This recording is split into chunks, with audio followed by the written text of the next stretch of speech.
The Great Ocean Road is one of the most iconic stretches of road in Australia.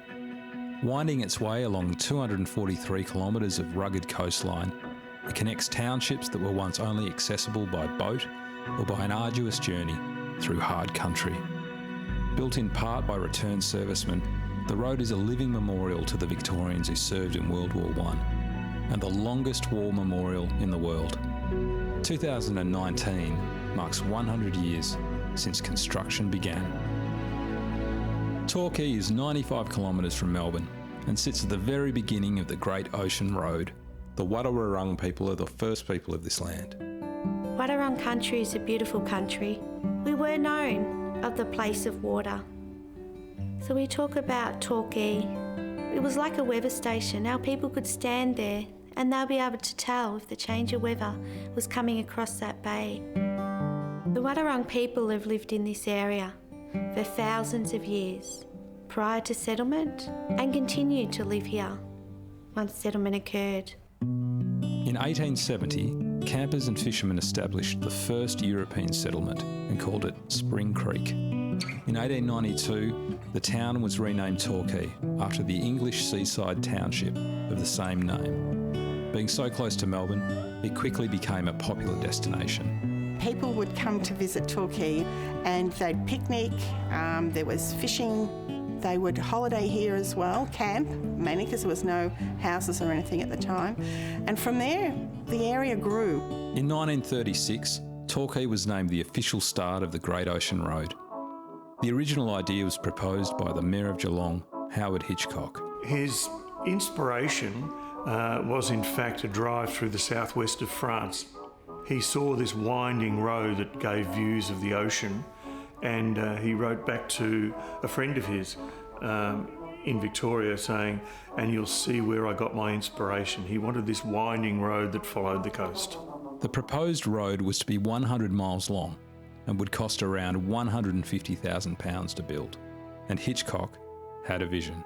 He saw the opportunity for a road to create more efficient transport in southwest Victoria, but he also saw the opportunity to provide employment for returned servicemen. I'm fortunate enough to live in the area. I live down at Torquay. That's what I look out of my window and I see every day. You know, you just can't beat it. You know, if we've got to do shorter time frames, just keep on top of that. We take it very seriously, and I'm very passionate about what we do on the road, and so are the people we have working around us. Nowadays we're using expanding grout, air hoses, compressors on site. 100 years ago they would have used hand tools to do it. It would have been terrible. Just the rain in winter, the heat in summer, the mud. It would have been no different to probably they would have had when they were fighting the war in World War I. They didn't have bullets flying around, of course, but, you know, gee, it would have been horrific.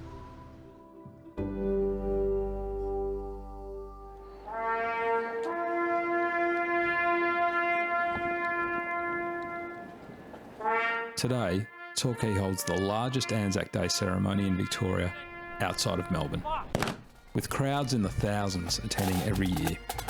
It's important to me, personally. My dad went over and fought in the Second World War.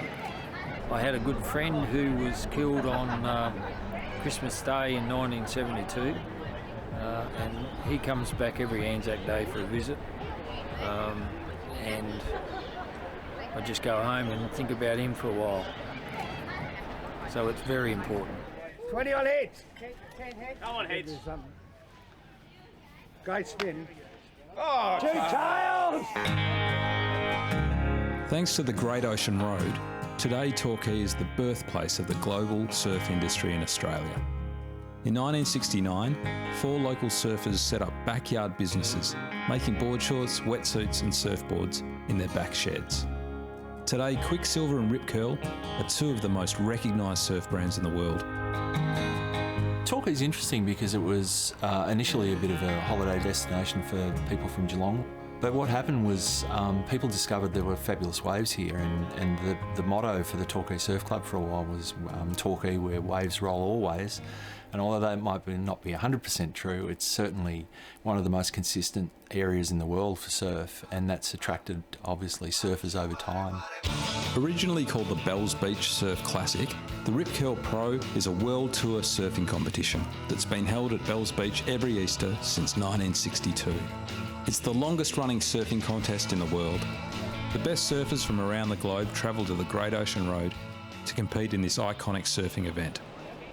Great Ocean Road to me symbolises historical surfing, and especially because of Bells Beach, but my entire career I've always come down here with that excitement to be surfing in this raw coastline. There's lots of energy in the ocean, and and just the history of it. I mean, all of the surf brands were born here and right here in Torquay, and you know, it's just a special place.